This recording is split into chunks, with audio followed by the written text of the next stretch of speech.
అందరికీ నమస్కారం అండి. తెలుగు కథలు బై లహరి ఛానల్కి స్వాగతం. ఆడపిల్ల, దానికేం తెలుస్తుంది? ఇప్పుడు ఇవన్నీ చెప్పి దాన్నెందుకు ఇబ్బంది పెట్టడం? సుగుణమ్మ మాటతో గది నిశ్శబ్దంగా మారింది.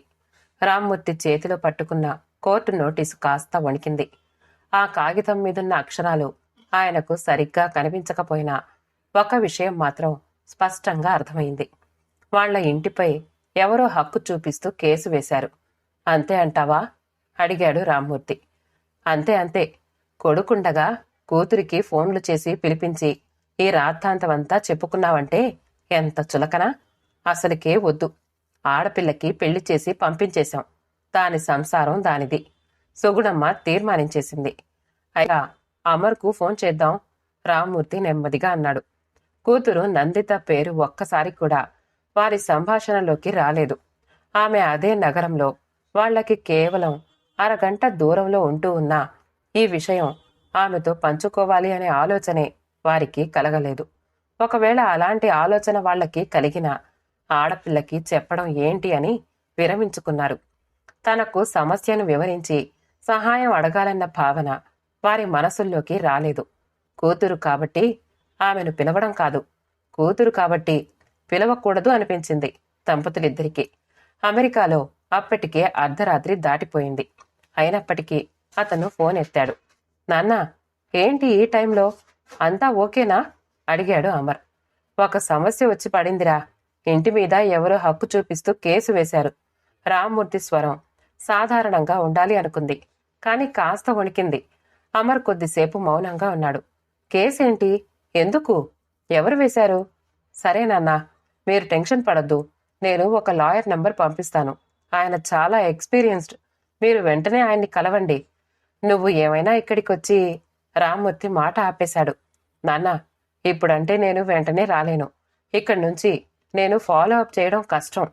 Time difference, work pressure. కానీ లాయర్ బెస్ట్. ఆయన చూసుకుంటారు అన్నాడు. కాల్ ముగిసింది. స్క్రీన్ నల్లబడింది. గదిలో మళ్లీ నిశ్శబ్దం. రామ్మూర్తి ఒక్క క్షణం నిశ్శబ్దంగా కూర్చున్నాడు. తర్వాత మెల్లిగా, నందితకి చెప్తే మంచిదేమో అనిపిస్తోంది అన్నాడు. ఈ ఆర్థిక వ్యవహారాలు, లావాదేవీలు అమ్మాయికి ఏం తెలుస్తుంది? దాని ఇంట్లో కూడా అల్లుడే అంతా చూసుకుంటాడు. అది ఏదో ఆ చిన్న ఉద్యోగం, ఇల్లు, సంసారం, అక్కడ వరకే దానికి తెలిసింది. ఇలాంటి పనులు అబ్బాయిలు బాగా చూసుకుంటారు. ఎడాపెడా తిరుగుతారు. అమర్ లాయర్ నెంబర్ పంపుతాడుగా, చూద్దాం అంది సుగుణమ్మ. ఆ మాటల్లో సమాజం నెమ్మదిగా వారి లోపల నాటిన పాత భావాజాలం మొలకెత్తింది. అబ్బాయి అంటే గోడ, భారాన్ని మొయ్యగలడు, తుఫాన్లను అడ్డుకోగలడు. కూతురంటే కిటికీ, వెలుగు లోపలికి తెస్తుంది, గాలిని అనుమతిస్తుంది. కాని గాలి వానల్ని ఎదుర్కొనే బలం లేదనే భ్రమ. రామ్మూర్తి తల ఊపాడు. అవును, అమ్మాయి ఒత్తిడి తట్టుకోలేదు. ఎందుకులే చెప్పడం అన్నాడు. అలా ఒక నిర్ణయం తీసుకున్నారు. కూతురికి ఏం తెలుస్తుందిలే అనుకుంటూ ఆమెను పక్కన పెట్టారు. ఆమె చేయలేదు అనే వాళ్ల నమ్మకమే తనపై వాళ్లకి ఉన్న భద్రతా భావం. ఆమెను పిలవకపోవడమే వారికి ఆమె మీద ఉన్న ప్రేమ. అమర్ పంపిన లాయర్ నంబర్కి రామ్మూర్తి కాల్ చేశాడు. ఫోన్ ఆ వైపు నుంచి గంభీరమైన స్వరం. Hello, advocate Chandramohan speaking. నమస్తే సార్, నా పేరు రామ్మూర్తి. మా ఇంటి మీద ఒక కేసు వచ్చింది. నా కొడుకు అమర్ మీ నంబర్ ఇచ్చాడు. ఓ ఎస్ సార్, నాకు అమర్ ఫోన్ చేశారు. ముందుగా మీరు అన్ని డాక్యుమెంట్లు తీసుకుని ఆఫీస్కి రండి. ఒరిజినల్ సేల్ డీడ్ ఏమైనా ఉంటే అది, ఎకంబ్రెన్స్ సర్టిఫికేట్, పహాణీలు, ట్యాక్స్ రసీదులు, పాత రికార్డులు అన్నీ కావాలి అన్నాడు. రామ్మూర్తి కంగారు పడ్డాడు. అన్నీ అంటే కొన్ని వెతకాలి, కొన్ని మళ్లీ సేకరించాలా సార్? తప్పదు సార్, లేకపోతే కోర్టులో నిలబడలేం. ఇంకా ఒక అఫిడవిట్ తయారు చేయాలి.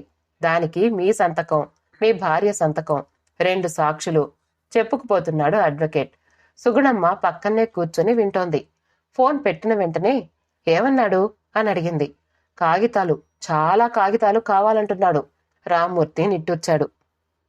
తర్వాత వారం రామ్మూర్తి రిజిస్ట్రార్ ఆఫీస్ చుట్టూ, రెవెన్యూ కార్యాలయం మధ్య తిరిగాడు. ఎకంబ్రెన్స్ సర్టిఫికేట్ కోసం 2 సార్లు వెళ్లాల్సొచ్చింది. ఒక క్లర్కు ఫైల్ ఎక్కడో మిస్ అయిందని చెప్పాడు. రేపు రండి సార్ అన్నాడు. మర్నాడు వెళ్లగానే మరో వ్యక్తి, సార్, మీ పాత రికార్డులు డిజిటలైజ్ కాలేదు.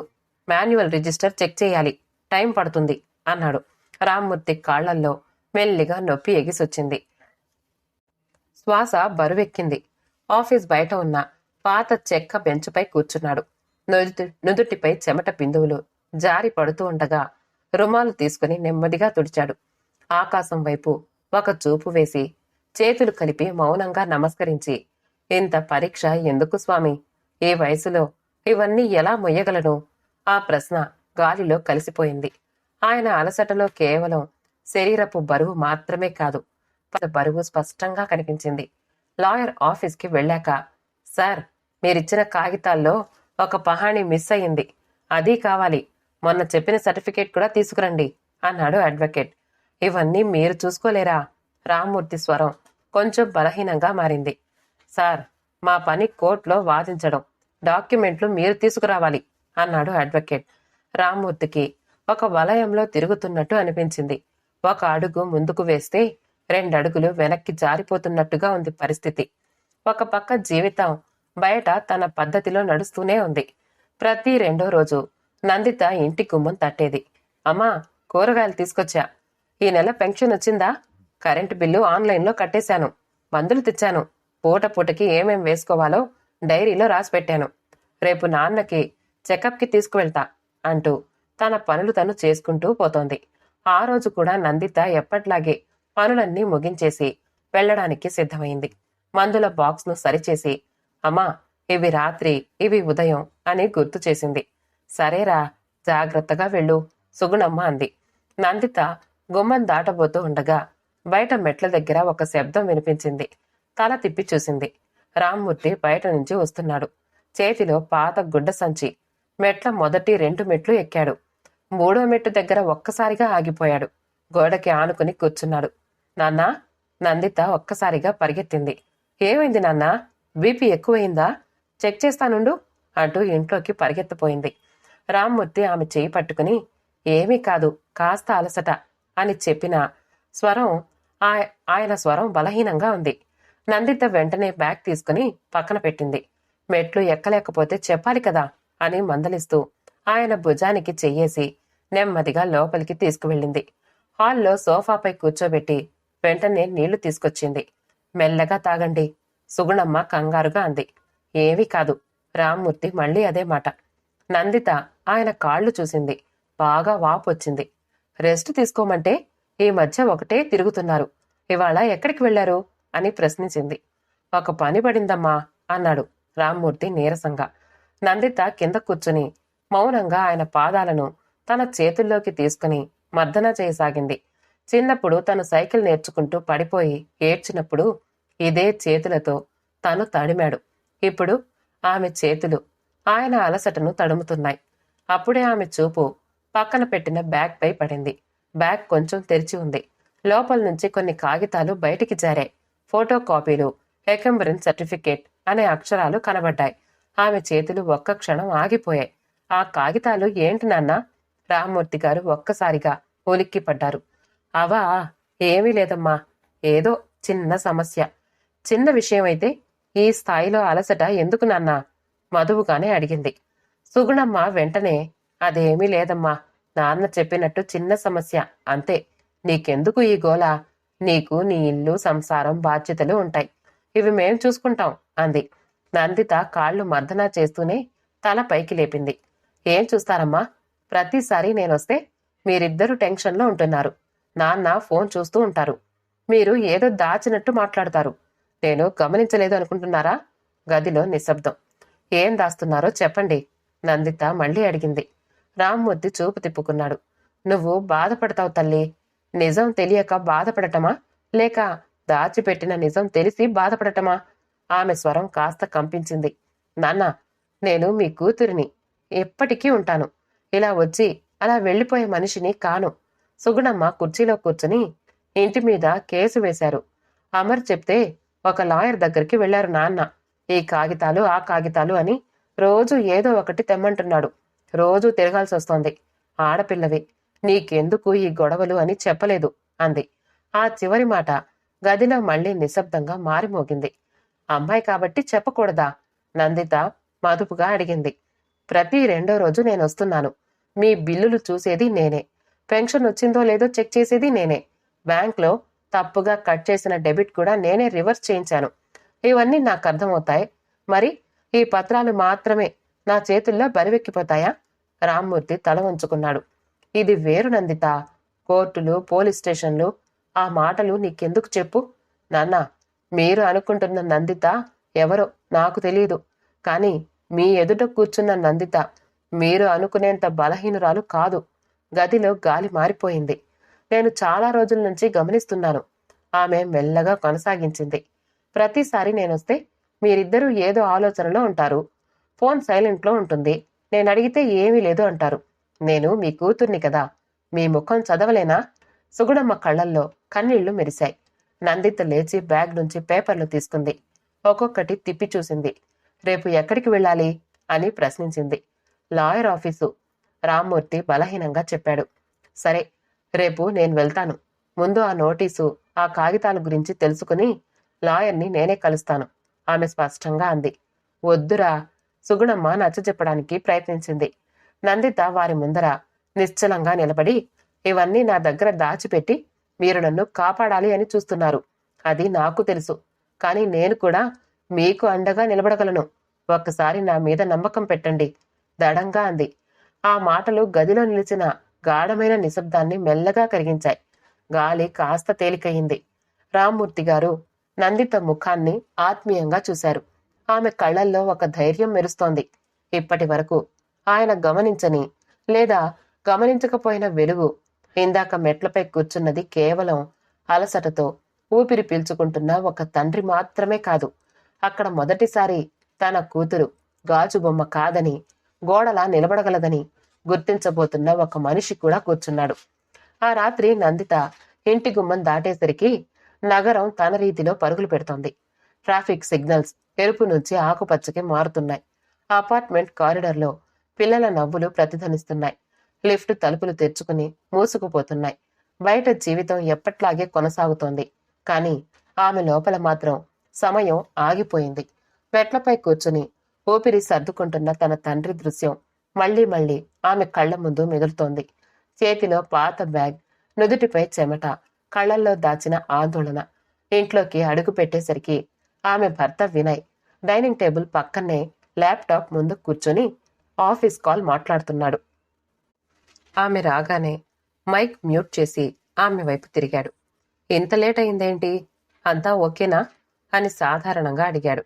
ఆ ప్రశ్న సాధారణంగానే వినిపించిన ఆమె మనసులో మాత్రం అసాధారణమైన అలజడి ఇంకా కొనసాగుతోంది. నందిత బ్యాగ్ను సోఫాపై పెట్టి నేరుగా చెప్పింది. నాన్న వాళ్ల ఇంటి మీద ఎవరో కేసు వేశారు. లాయర్ దగ్గర తిరుగుతున్నారు. చాలా టెన్షన్లో ఉన్నారు. వినయ్ కాస్త అటెన్షన్గా విన్నాడు. ఓ, అమర్కి చెప్పారా? చెప్పారు. లాయర్ నెంబర్ ఇచ్చాడు. మరింకే, లాయర్ చూస్తాళ్లే. నువ్వెందుకు టెన్షన్ పడుతున్నావు? నందిత కాసేపు మౌనంగా అతన్ని చూసింది. రేపు నేను లాయర్ దగ్గరికి వెళ్తాను. వినయ్ కనుబొమ్మలు ముడిచాడు. నువ్వా? ఎందుకు? ఎందుకంటే వాళ్ళు అలసిపోయారు. ఇవాళ నాన్న మెట్లెక్కలేక ఇబ్బంది పడ్డారు. ఇక్కడ వాళ్ళకి నేను తప్ప ఇంకెవరున్నారు? సరే, అర్థమైంది. కానీ అది నీ పని కాదు నందిత. ఆ ఆస్తి నీది కాదు, నీ అన్నది. తను చూసుకుంటాడు. అయినా లాయర్ దగ్గరికి వెళ్ళి నువ్వే మాట్లాడతావు. నీకేం తెలుసు? నీకు ఫైనాన్స్ స్ట్రెస్ ఎందుకని నీ క్రెడిట్ కార్డు బిల్లు కూడా నేనే కడతాను. ఆ మాట ఆమెకు బాగా గుచ్చుకుంది. ఆస్తి ఎవరిది అన్నది కాదు వినయ్. వాళ్ళు నా తల్లిదండ్రులు. నాకేం తెలుసు అంటే బాధ్యతలు పంచుకున్నాం. అందుకే నువ్వే క్రెడిట్ కార్డు బిల్లు కడుతున్నావు, నాకు రాక కాదు. వినయ్ ల్యాప్టాప్ మూసేశాడు. స్వరం కాస్త గట్టిగా మారింది. నువ్వు ఎమోషనల్గా రియాక్ట్ అవుతున్నావు. లీగల్ మ్యాటర్స్ అంత ఈజీ కాదు. Finance, land records, court procedures, ఇవన్నీ నీకేం తెలుసు? నందిత ఒక అడుగు ముందుకు వేసింది. నాకు ఏం తెలుసా? మన హోమ్ లోన్ డాక్యుమెంట్స్ నేను చదివాను. బ్యాంక్లో మన ఫిక్స్డ్ డిపాజిట్స్ నేను రెన్యూ చేశాను. ట్యాక్స్ ఫైలింగ్లో నీకు డాక్యుమెంట్స్ సెట్ చేసింది నేనే. ఇవి ఫైనాన్స్ కాదా? వినయ్ నిర్లక్ష్యంగా చిరునవ్వు నవ్వాడు. అవి చిన్న చిన్న పనులు. ఇది కోర్టు కేసు. ఇది పెద్ద విషయం. చిన్న విషయాలని కూడబెట్టినప్పుడు పెద్ద విషయాలు ఏర్పడతాయి, ఆమె స్పష్టంగా అంది. పత్రాలు సేకరించాలి, లాయర్తో మాట్లాడాలి, ప్రతి అడుగు ఫాలో అప్ చెయ్యాలి. తెలియని దాన్ని నేర్చుకోవాలి. నేను నేర్చుకోలేను అని నువ్వెందుకు ముందే నిర్ణయం చేస్తున్నావు? వినయ్ అసహనం వ్యక్తం చేశాడు. ఎందుకంటే నువ్వు నువ్వు ప్రొటెక్టెడ్ నందిత. నీకు ఈ రఫ్ వరల్డ్ తెలియదు. కోర్టులో ఎలా మాట్లాడతారో తెలుసా? ఎవరెవరుంటారో తెలుసా? ఆమెకు తల్లిదండ్రుల మాటలు గుర్తొచ్చాయి. అదే స్వరం, అదే సందేహం. నాకు తెలియదు, ఆమె ప్రశాంతంగా అంది. కాని నేర్చుకుంటాను. నాన్నకు తెలియదు, ఆయన కూడా నేర్చుకుంటున్నారు. మరి నేనెందుకు నేర్చుకోలేను? వినయ్ ఒక్కసారిగా గట్టిగా అన్నాడు. ఎందుకంటే ఇది నీ బాధ్యత కాదు. రేపు ఏమైనా అయితే ఎవరు బాధ్యులు? ఆమె కళ్లల్లో ఒక స్పష్టత మెరిసింది. నేనే హ్యాండిల్ చేస్తాను. కొన్ని క్షణాలు ఇద్దరు మౌనంగా ఒకరినొకరు చూసుకున్నారు. నువ్వు అర్థం చేసుకోవడం లేదు. వినయ్ స్వరం కొంచెం తగ్గింది. ఇది డబ్బు, ఆస్తికి సంబంధించింది.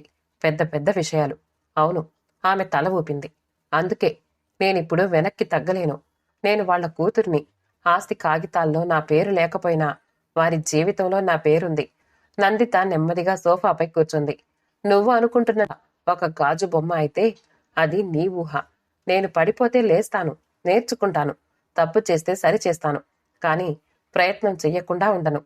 వినయ్ తల తిప్పి కిటికీ బయట చూశాడు. నగర దీపాలు మెరుస్తున్నాయి. కొంతసేపటి తర్వాత మెల్లగా అన్నాడు. నీ ఇష్టం. ఆ మాట మద్దతులా లేదు, కాని అడ్డంకి కూడా కాదు. నందిత లోపల ఒక నిర్ణయం పక్కాగా కుదిరింది. ఇది ఆస్తి కోసం కాదు. ఇది తన సామర్థ్యాన్ని తాను గుర్తించుకునే ప్రయత్నం కోసం. మరుసటి ఉదయం నందిత తెల్లవారక ముందే లేచింది. ఇల్లు ఇంకా నిద్రలో మునిగిపోయి ఉంది. వంటగది కిటికీ గుండా ఉదయ రశ్ములు మెల్లగా లోపలికి జారుతూ టేబుల్పై పడ్డాయి. ఆ వెలుతురులోనే ఆమె కాఫీ పెట్టుకుని డైనింగ్ టేబుల్పై ఫైళ్లన్నీ పరుచుకుంది. కోర్టు నోటీసు ఒకవైపు, ఎకంబ్రెన్స్ సర్టిఫికేట్ మరోవైపు, పాత సేల్ డీడ్ ఫోటో కాపీలు, లాయర్ రాసిన గమనికలు. ఒక్కో పత్రాన్ని జాగ్రత్తగా సరిచూసి క్రమబద్ధంగా అమర్చింది. ఒక గందరగోళాన్ని అర్థవంతంగా మార్చే ప్రయత్నం చేస్తోంది. ఆమె మొదట నోటీస్ పూర్తిగా చదివింది. ప్రత్యర్థి వాదన ఏమిటి? వారు చూపిస్తున్న ఆధారం ఏమిటి? ఏ తేదీలను ప్రస్తావించారు? ఒక పాత రిజిస్ట్రేషన్ నంబర్ ఆమె దృష్టిలో పడింది. వెంటనే పక్కన ఉన్న పహాణీ కాపీతో సరిపోల్చింది. తేదీల్లో తేడా ఉంది, సంతకాల్లో తేడా ఉంది. ఇక్కడే ఏదో లోపముంది ఆమె తనలోనే అనుకుంది. తర్వాత ఆమె ఆన్లైన్లో ల్యాండ్ రికార్డ్స్ పోర్టల్ తెరిచింది. సర్వే నంబర్ ఎంటర్ చేసింది. పాత మ్యూటేషన్ ఎంట్రీలు చూసింది. ఒక ఎంట్రీలో అకస్మాత్తుగా పేరు మార్పు ప్రయత్నం జరిగినట్టు కనిపించింది. కానీ అది విఫలమయ్యింది. అయితే వాళ్ళు ఫోర్జరీ చేశారా? ఆమె నోట్స్ రాసుకుంది. మధ్యాహ్నం ఆమె లాయర్ చంద్రమోహన్ ఆఫీస్కి వెళ్ళింది. సార్, నేను నందిత, రామ్మూర్తి గారి అమ్మాయిని, ఆమె కూర్చునే ముందు చెప్పింది. లాయర్ ఒక్కసారి ఆమెను చూసి, ఓ ఎస్, మీ ఫాదర్ చాలా టెన్షన్లో ఉన్నారు. పేపర్లు ఇంకా పూర్తిగా ఇవ్వలేదు అన్నాడు. సార్, నేను నోటీస్ పూర్తిగా చదివాను. ఆమె ఫైల్ తెరిచి చూపించింది. ఇక్కడ వాళ్ళు చూపించిన రిజిస్ట్రేషన్ నెంబర్ 1998, కానీ మా సేల్ డేట్ 1995ది. ఆ మధ్యలో ఎలాంటి ట్రాన్స్ఫర్ లేదు. అలాగే ఈ సంతకం మా నాన్నది కాదు. లాయర్ కొంచెం ఆశ్చర్యపోయాడు. పేపర్లు తీసుకుని జాగ్రత్తగా చూశాడు. Good observation. చంద్రమోహన్ కుర్చీలో సరిగ్గా కూర్చున్నాడు. అప్పుడు మనం చేయాల్సింది క్లియర్. ముందుగా ఫోర్జరీ పాయింట్ మీద స్ట్రాంగ్ అఫిడవిట్, తర్వాత రిజిస్టర్ ఆఫీస్ నుంచి సర్టిఫైడ్ కాపీ, అలాగే హ్యాండ్ రైటింగ్ ఎక్స్పర్ట్ రిపోర్ట్ అవసరం కావచ్చు. నందిత నోట్స్ తీసుకుంది. టైం లైన్ ఏంటి సార్? 2 వారాల్లో మనం కౌంటర్ ఫైల్ చేయాలి. సరే, పేపర్లు నేను సేకరిస్తాను. ఇది ఫోన్ నెంబర్. నాన్నకి ఒత్తిడి పెట్టకండి. ఆయన ఆరోగ్యం బాగాలేదు. లాయర్ ఈసారి ఆమెను వేరే చూపుతో చూశాడు. మీరు లీగల్ బ్యాక్గ్రౌండ్లో ఉన్నారా? ఆమె చిరునవ్వు నవ్వింది. లేదు సార్, కానీ నేర్చుకోవచ్చు. ఇంటికొచ్చేసరికి రామ్మూర్తి, సుగుణమ్మ ఆతృతగా ఎదురు చూస్తున్నారు. ఏమైంది? సుగుణమ్మ అడిగింది. పెద్ద కష్టం కాదు, నందిత ధైర్యంగా అంది. వాళ్ల కాగితాల్లో లోపాలున్నాయి. మనం కౌంటర్ ఫైల్ చేస్తాం. ఫోర్జరీ ప్రూవ్ అవుతుంది. టైం పడుతుంది, కానీ మన కేసు స్ట్రాంగ్. రామ్మూర్తి ముఖంలో మొదటిసారి భయం తగ్గినట్టు అనిపించింది. నిజమా? కేసు కోర్టు అంటే పెద్దదేమో అని కంగారు పడ్డాను అన్నాడు. ఏం పర్లేదు నాన్నా, నేనున్నాను కదా. ఆమె వెంటనే అమర్కి కాల్ చేసింది. మొత్తం వివరించింది. లోపాలు ఏంటో చెప్పింది. తదుపరి ఏం చెయ్యాలో వివరించింది. అమర్ కొంతసేపు మౌనంగా విన్నాడు. Okay, good. నువ్వు ఇంత డీటెయిల్గా చూశావంటే నాకు ప్రశాంతంగా ఉంది అన్నాడు. ఈసారి అతని స్వరంలో గౌరవం ఉంది. కాల్ ముగిసింది. ఆ సాయంత్రం రామ్మూర్తి హాల్లో ఒంటరిగా కూర్చున్నాడు. గోడపై ఉన్న ఒక పాత ఫోటోపై చూపు ఆగిపోయింది. ఆ ఫోటోలో సైకిల్ మీద చిన్న నందిత, మోకాళ్లకు ప్లాస్టర్లు, ముఖంలో నవ్వులేదు. కాని తర్వాతి ఫోటోలో అదే పిల్ల నవ్వుతూ సైకిల్ తొక్కుతోంది. ఆ రోజు గుర్తొచ్చింది. 5 సార్లు పడిపోయింది. ప్రతిసారి నాకు రాదు అని ఏడ్చింది. కాని 6వసారి లేచి మళ్లీ ట్రై చేస్తా అంది. మరొక జ్ఞాపకం మెదిలింది. కాలేజీలో అమర్ ఒక చిన్న గొడవలో ఇరుక్కున్నప్పుడు ప్రిన్సిపల్ ఆఫీస్కి వెళ్లి వాదించింది నందితే. నా అన్న తప్పు చేయలేదు అని నిలబడి మాట్లాడింది. అప్పుడే ఆమె గళం బలంగా ఉంది అనుకున్నాడు రామ్మూర్తి. అప్పుడు మా అమ్మాయి పులి అనుకున్నాడు. ఇప్పుడెందుకు నాన్న నాకు పావురం అనిపించింది అని బాధపడ్డాడు. పెళ్లైన తర్వాత ఆమె బలం మెల్లగా మసకబారినట్టు వాళ్ళు ఊహించుకున్నారు. ఆమె ఇంటి నుంచి బయటికి వెళ్లిన రోజే ఆమె తన కుటుంబంలో భాగం కాదన్నట్టు ప్రవర్తించారు. కూతురంటే పరాయి ఇంటి వాళ్లది అన్న భావన వారిని తెలియకుండానే సన్నటి దూరం ఏర్పడింది. రామ్మూర్తి కళ్లల్లో నీళ్లు తిరిగాయి. మేమే ఆమె బలం మర్చిపోయాం తనలోనే అనుకున్నాడు. నందిత ఏమీ మారలేదు. మేమే ఆమెను చిన్నబుచ్చాం అనుకున్నాడు. ఆ సమయానికి నందిత వంటింట్లో తన తల్లితో మాట్లాడుతోంది. నవ్వుతోంది. మామూలుగా ఉంది. ఆ క్షణంలో రామ్మూర్తి మనసులో ఒక మబ్బు తొలగినట్లయింది. ఇంతకాలం తను చూసిన నందిత ఒక రూపం మాత్రమే అని ఆయనకు అర్థమైంది. ఆమె గాజు బొమ్మ కాదు. ఏదైనా తగిలితే చిట్లిపోవడానికి. ఆమె చిన్నప్పుడు సైకిల్ నేర్చుకుంటూ రక్తం కారిన మళ్లీ హ్యాండిల్ పట్టిన పిల్ల. పడిపోవడం ఆమెకు పరాభవం కాదు. మళ్లీ లేవడం ఆమె సహజ స్వభావం. ఆ గుణాన్ని తానే చూసి కూడా కాలక్రమంలో మర్చిపోయాను అని ఆయనకు అనిపించింది. ఆ ఆలోచన గుండెల్లో ఒక కొత్త వెలుగులా వ్యాపించింది. ఇక మీదట ఆమెను ఆడపిల్ల, దానికేం తెలుసు అనే మాటలతో కట్టిపెట్టకూడదు అని ఆయన నిశ్చయించుకున్నారు. ఆమెను దాచాల్సిన బలహీనతగా కాదు, నిలబెట్టే బలంగా చూడాలని తనలో తాను మాట ఇచ్చుకున్నాడు. కథ సమాప్తమండి. కథ నచ్చితే మా ఛానల్ని లైక్ చేయండి, షేర్ చేయండి, కామెంట్ చేయండి. మా ఛానల్ తెలుగు కథలు బై లహరిని సబ్స్క్రైబ్ చేసుకోండి. ఆల్ అనే బెల్ బటన్ని నొక్కండి. మళ్ళీ కలుద్దాం ఇంకో మంచి కథతో.